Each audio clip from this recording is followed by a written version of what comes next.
So I went to law school. I'm qualified as a lawyer in New Zealand, but then, I don't know, I didn't feel driven by being a lawyer, and so I decided to go hike for 5 months. My name is Bailey, and I'm completing the Trans-Canada Trail with my dog Stoney, who's right here. Come here, Stoney.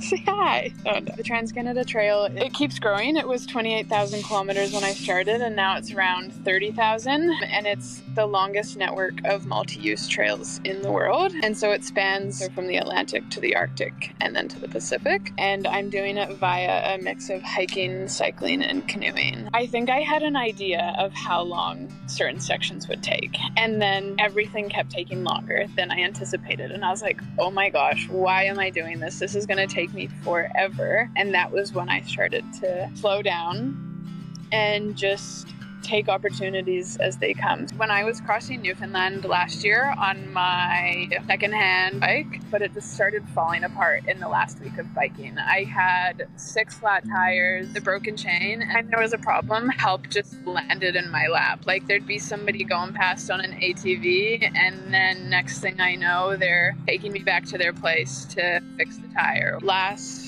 fall, I had my first canoeing section. I am not an experienced paddler. There was one day that I just washed up in somebody's backyard, and as soon as we hit the shore, Stoney hops out of the canoe right away. And so she was running around in these people's yard, and they had dogs. She said to me, I would never invite a stranger in or anything, but she's like, you can camp on our lawn. And the next morning they took me in for breakfast, and then he ended up loaning me a bunch of his very nice paddling gear, and it was just so kind because I could feel his hesitation, but at the same time he was trusting me to take it. And then I conquered so many fears on that trip. If I meet somebody who invites me in for a meal or a place to stay, and maybe I really enjoy it there and they let me have a rest day there, but it wasn't in line with how long I thought things would be taking, I'm like, well, I just want to make the most of this and enjoy the experiences that I'm being offered. Yeah, there's one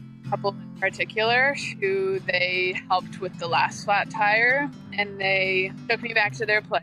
And Cal, he was fixing the tire in a shed, and Arlene, his wife, had Stoney and I inside and just was cooking us up moose burgers. And then they called a friend who had a campground just down the road to see if we could stay night, and then they got us into the campground, and then the campground also gave us dinner and breakfast for free, and it was just such a wonderful 24 hours. I've encountered my own trail angels, which is the people I have met along the way and have invited me into their home. We just had nonstop laughs the whole way, and I was like, oh, it is really wonderful to share this with someone and create memories with people.